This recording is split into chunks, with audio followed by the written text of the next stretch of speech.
kupunguza mwendo, anaenda kupunguza maisha, anaenda kupunguza biashara, anaenda kupunguza huduma. Unashangaa unarudi kwenye zero, na watu wanaanza kukufanya hivi. Kwa sababu gani? Wewe ni mwasi. Ulikuwa umesimama vizuri kwenye imani, kwa sababu ya kutokutii kwako unasema mimi ndiye namlisha mchungaji, mbona ananituma tuma? Unakataa. Mungu anasema wao nakupunguzia volume, nakupunguzia mwendo. Unashangaa mambo yanadorora, unasema hii hawapo upako haupo umeisha. Kumbe wewe ndio umeumaliza mwenyewe. Umejitia kitanzi wewe mwenyewe kwa kutokusikiliza maelekezo ya Mungu aliyompa kuhani. Nataka nikwambie, bila kuhani hujamwona Mungu, bila kiongozi wako hujamwona Mungu. Ndio maana Mungu anamwambia Musa kwa habari ya wana wa Israeli kwamba neno kaokoa kutoka utumwani. Kwa nini Mungu akuchagua miongoni mwa wana wa Israeli wajiokoa wenyewe? Ni kwa sababu hawajapakwa mafuta. Aliyepakwa mafuta, huyo ndiye aliyebeba neema ya mtu, huyo ndiye aliyebeba ufunguo wako.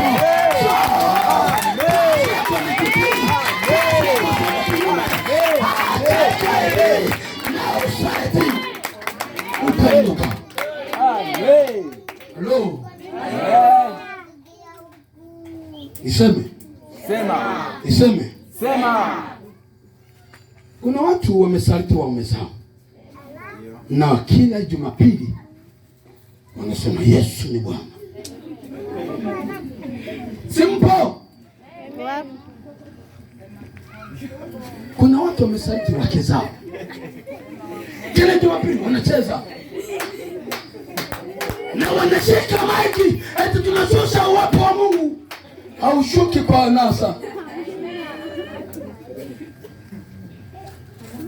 So, hawa wote ni waasi katika nyumba ya Mungu. Unapomtumikia Mungu, unatangaza kwenye ufalme wa giza na kwenye ufalme wa Mungu kwamba wewe ni mtumishi. Hata kujichanganya, utakapojichanganya umejimaliza mwenyewe. Mambo yanaanza kudorora, mambo yanaanza kushuka. Kuna mwingine Mungu anaamua afunge tu kizazi chake, hana maana. Hana nini? Viongozi mko wapi? Naosha mkono.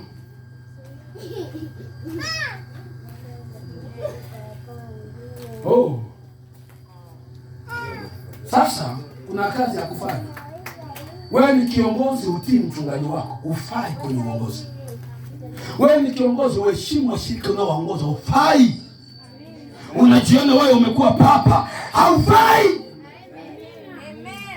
Kazi ya Mungu inahitaji unyofu wa moyo, waliopakwa mafuta ya kiroho na baba yao. Akasema watasimama hapa. Simama kwa sababu ya mama, simama kwa sababu ya vijana, simama kwa sababu ya mabinti, simama kwa sababu ya baba.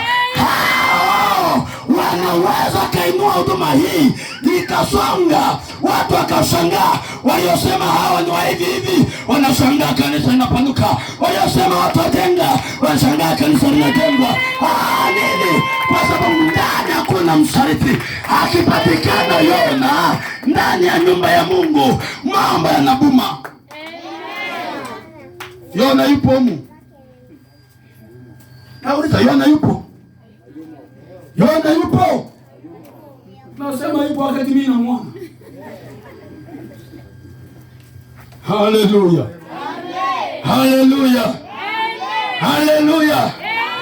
Mungu anataka uwe na moyo wa ushujaa. Anasema uwe hodari na moyo wa ushujaa katika kuitenda kazi ya Mungu. Kazi hii inahitaji moyo. Sema moyo. Mtenda kazi anatakiwa uwe na moyo.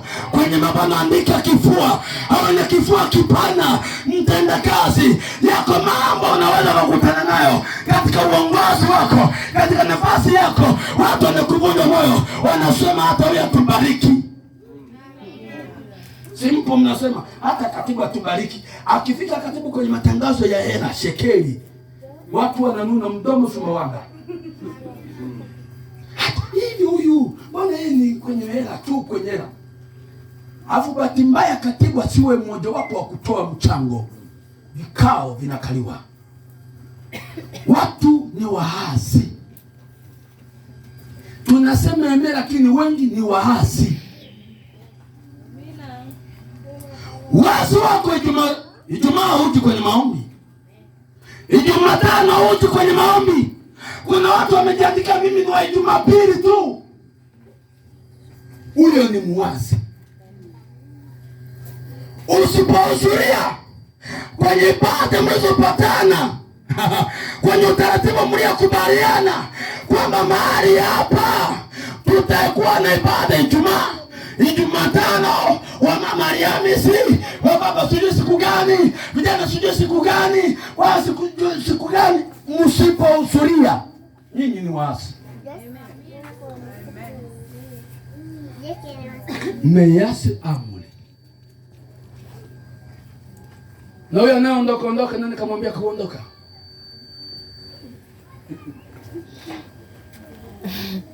Hello. Amen. Hello. Amen. Andika hii. Tuko kwenye hiyo kutokuasi na kutii. Andika kipengele chake A. Usiwe kinyume cha kiongozi wako mkuu. Usiwe kinyume cha kiongozi wako mkuu. Kuna watu wanakuwa kinyume. Kuna watu mchungaji akisema neno wanapinga. Mchungaji akishauri jambo wanapinga. Kuna watu hawashauriki. Hao wako kinyume na mpaka mafuta. Halo. Amen. Ni hapo kuipokea tu imeze hivi hivyo. Yaani kuna watu kanisani kwa mambo ya kimungu anadhani kwamba ni mwanadamu kasema. Mchungaji akisema jambo anafikiri huyu kashiba tu. Kaota usiku kashiba. Nataka nikueleze usiwe kinyume cha kiongozi wako. Maana ndani yake kuna madhara. Ndani yake kuna madhara iliyojaa na majuto ndani yake. Unapokuwa kinyume na kiongozi wako